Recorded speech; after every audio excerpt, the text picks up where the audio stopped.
The Spotlight brought to you by Beacon Plumbing. Good evening and welcome to the Spotlight. I'm David Rose, and we begin tonight with the debate over addiction and whether jail time should be part of the cure. The Seattle City Council this week said no to that idea. By a 5-4 margin, they blocked the city attorney from prosecuting local cases of open-air drug abuse required by state law. Council members argued against the move, comparing it to the failed policies of the past war on drugs. But as the Spotlight's Frankie Thompson reports, their solution, which leaves law enforcement to county prosecutors, is already unworkable. Seattle City Council rejected the city attorney's proposal to adopt a new state law on drugs. It would have given the city attorney's office authority to prosecute drug possession and public use as a gross misdemeanor.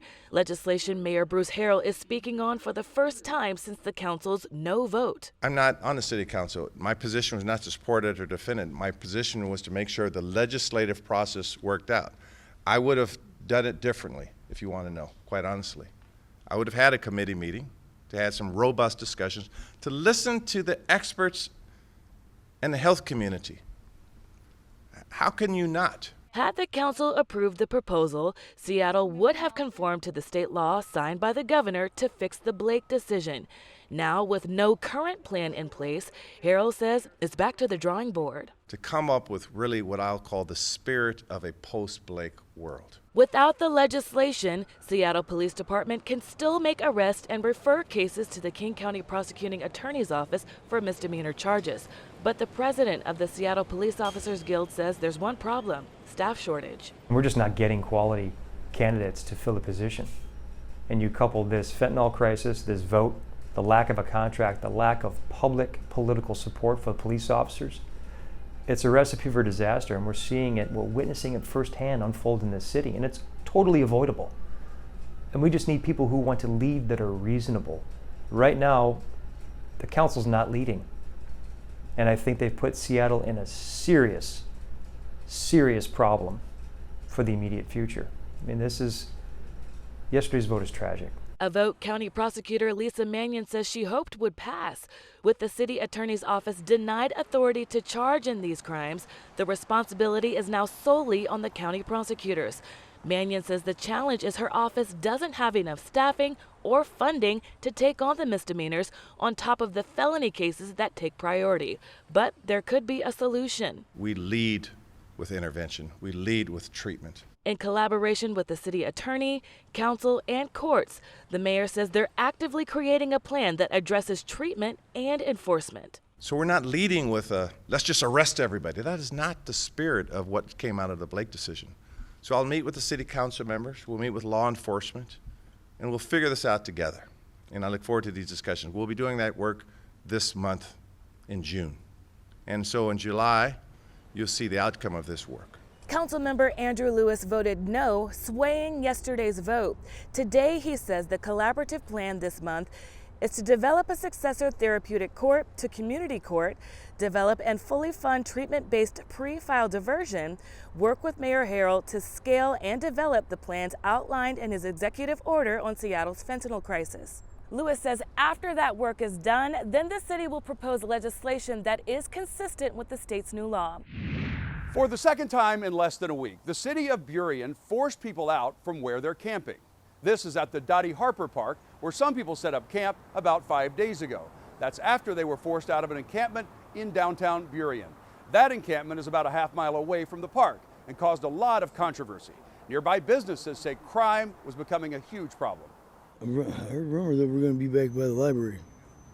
So right across the street from the library, which is where it all started at, you know. Everybody wants them off of the street. We need a resolution. Instead of fighting back and forth about what that looks like or how it looks or where we're at now, we need a resolution.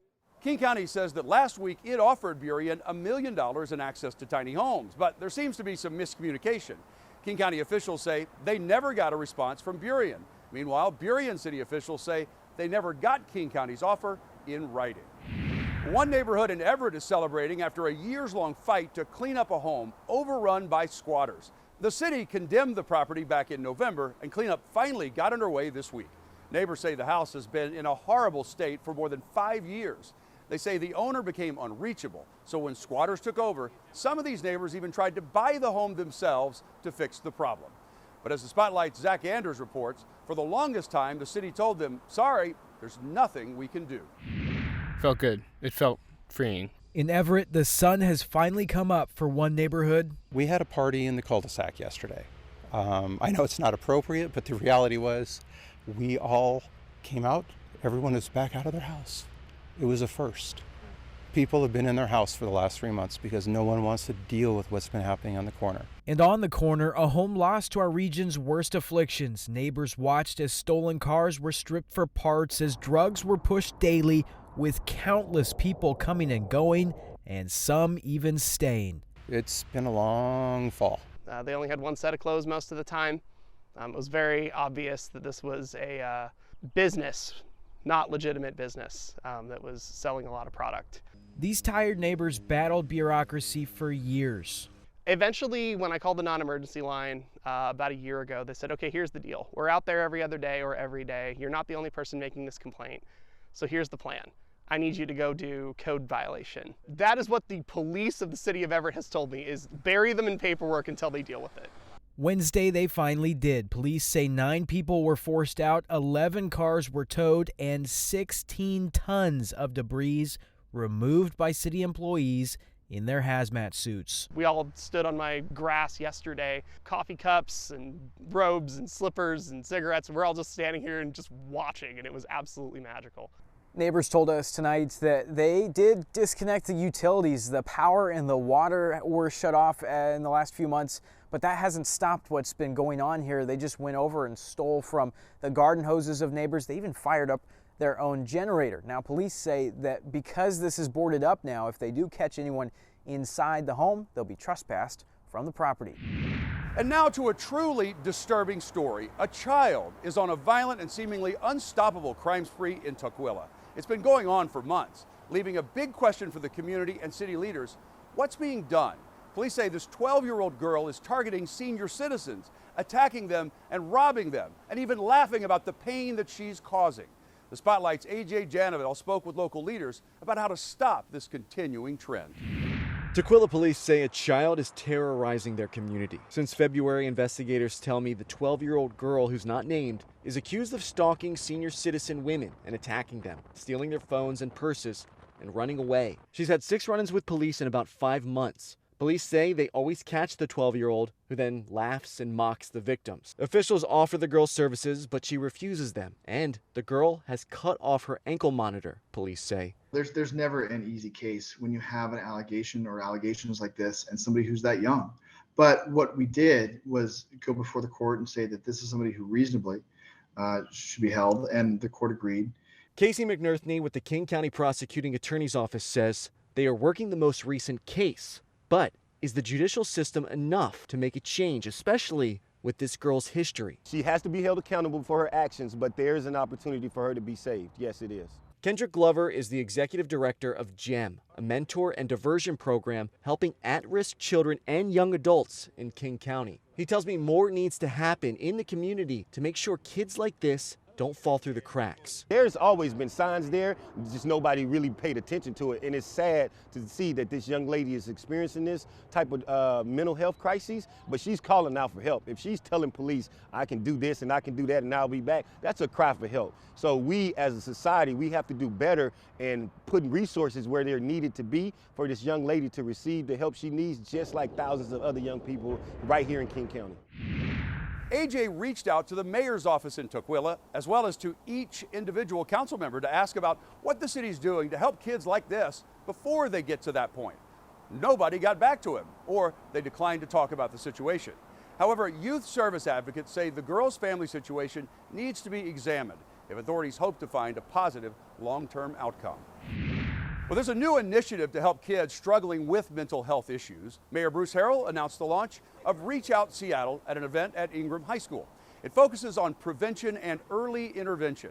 It wants to give parents, caregivers, and others the tools they need to recognize signs of distress and also have the training to be able to offer support.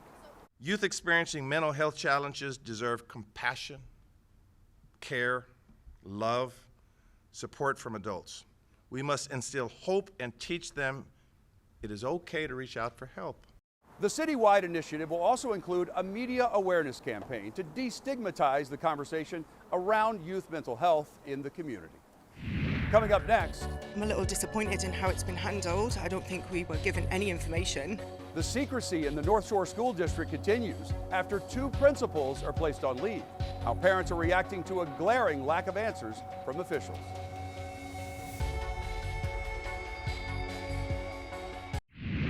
Seattle police are asking for your help to identify a pair of suspects connected to a shooting in the parking lot of the Garfield Teen Life Center. Take a look at these photos. The first suspect is a teenager in an orange sweatshirt. The second suspect, also a teen, wearing a black sweatshirt with gray Air Jordans. Seattle police say the two got into a fight, and the teen in the orange sweatshirt got into a white car and then started firing shots from the car. The teen in the black sweatshirt ran after him and pointed a gun before running towards the baseball field. In all that chaos, a 19-year-old was shot and is recovering. This map shows where the most recent shootings occurred in relation to Garfield High School. After the shooting on May 18th, just 6 days later, police found shell casings and a bullet hole in a parked car just a block from Garfield's campus. And then on May 26th, officers found a man with gunshot wounds also near the Teen Life Center. On Monday night, Garfield High School held a meeting to discuss safety concerns with parents and students. The school says it's working with SPD to provide additional security on campus this week. Chief Diaz says police officers will be nearby, but not inside the schools. Still, he hopes it helps. We're going to actually be supplying extra patrol all the way to the end of the school year. So that is our commitment. And when they're in the schools, the school securities, they've been upstaffing their school security. But for us, we want to make sure we have a visible presence on the outside. Chief Diaz told us Monday night's meeting was positive, with staff and parents talking about solutions like mental health and how to support students. A university district bar and restaurant will no longer be allowed to serve alcohol, at least for the next 180 days. That's because the State Liquor and Cannabis Board issued a suspension. Investigators say they found several problems with Flowers off University Way Northeast, including serving alcohol to minors, participating in violence, and refusing to cooperate with law enforcement. Officers had visited Flowers 39 times since the start of 2022. And during that time, they say they confiscated 20 fake IDs. In the last year, Seattle police have been called there 11 times for fights they say are directly related to staff and customers. We'll bring you any updates on the situation as soon as we get them. A week after we learned 2 North Shore principals were put on leave in connection with drug use, parents met face-to-face with district administrators. Many are expressing frustrations, asking, were their kids at risk? While no legal case is being pursued, the Spotlight's Matthew Smith explains the red flags are being raised because the principals, who are husband and wife, engaged in some very disturbing behavior. The lack of transparency, me sending my kid not knowing what's happening and letting these people decide whether it's safe for my child to be on campus without me knowing what's going on. That should have been my right, to know what I want to decide. This mother's fed up. To understand why, we need to go back to April 30th, when Michael Griffin at this QFC in Redmond suffered a very public meltdown, what police described as drug-induced paranoia. He had a gun, appeared to be high, and had white powder-like substance around his lips. It's all spelled out in this protection order meant to take Griffin's guns away. It was granted by a court on May 9th. The same day, Sunrise Elementary staff were told Griffin was going on leave. What Sunrise Elementary parents hadn't been told was why. It wasn't until last week that parents at Moreland Elementary were pulled into the fray when more information came to light, including that Griffin's wife, Megan, the Moreland's elementary principal, was admitting to police in writing that they'd been using recreational drugs for the past year. Some of the parents only figured out through us or their own digging, which is why parents demanded these face-to-face meetings, and parents walking away with varying opinions. My personal opinion is, common sense-wise, it seems appropriate that both principals could have been put on leave sooner. I understand that legally that may not have been an option. My takeaway is that they're not taking any ownership. They're not admitting there has been multiple failure points where they had the information to do something. Instead, they chose to protect the family of the principal versus the safety of our kids. That was Matthew Smith reporting. We reached out to the district to ask how they felt they've met parent concerns. they have not responded. We'll be linking back to their past statements, though, on our website, fox13seattle.com. When we return. Well, when I look at Ms. Mistretta's criminal history, it is sad. 5 suspects accused of breaking into a local power vault, the big problems it could have caused for people calling 911, and the 7 pieces of evidence found by investigators.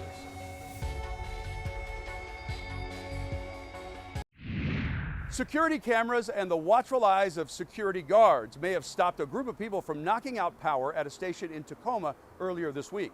4 people made a first appearance in court after police say they targeted the power vault on South Tyler Street. Spotlight's Jennifer Dowling shares more on the case and why this power station is so important to the area.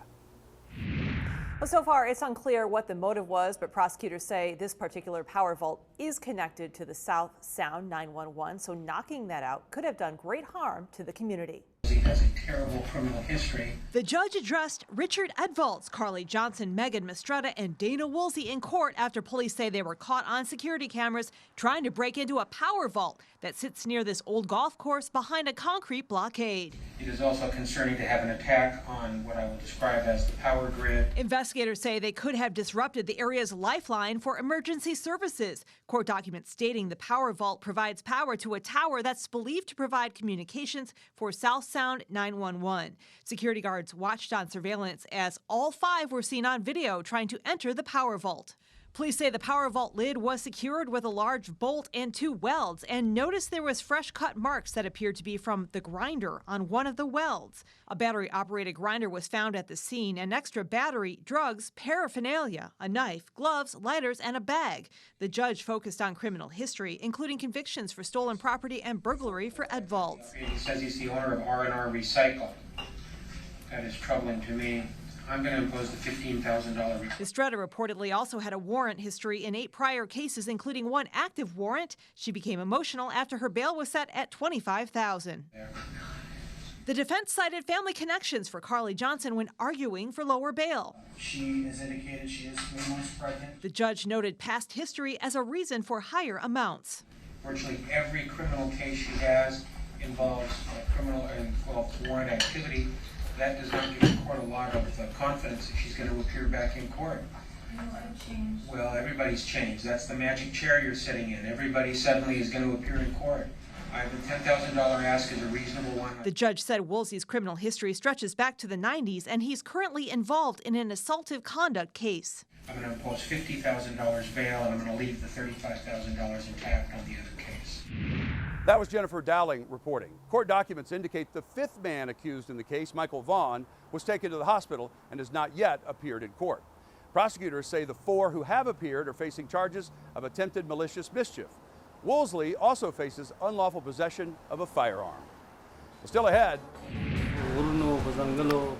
He said it was unbelievable we find her alive because there was more cold and there was more animal. A father's relief after his 10-year-old daughter survived a night in the Cascades alone. But it turns out her instincts kicked in. We're hearing her story firsthand.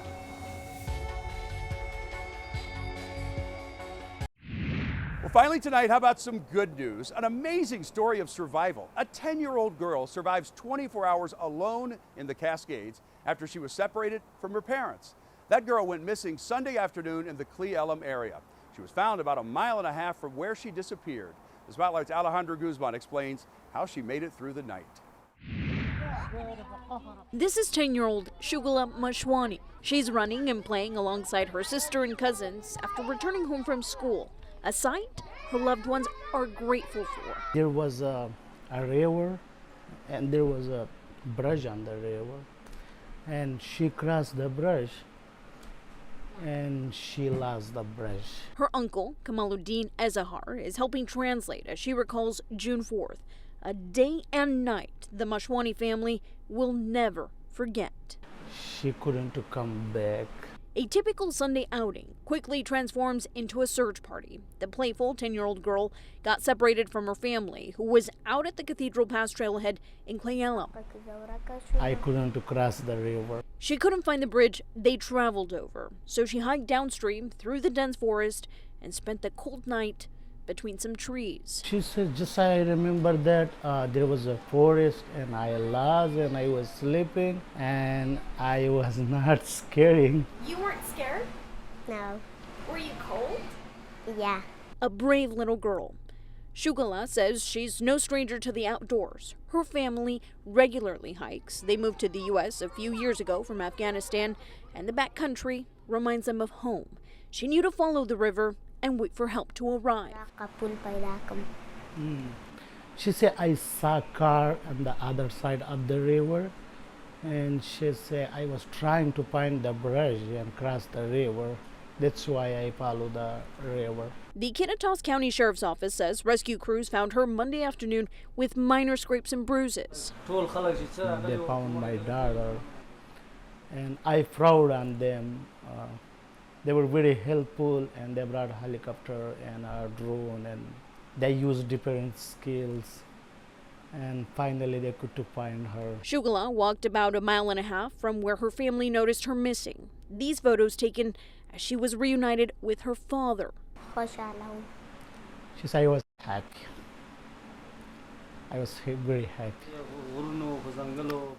He said it was unbelievable we find her alive, because there was more cold and there was more animal, and I proud to have a brave daughter like her. We are very thankful. We are really appreciated.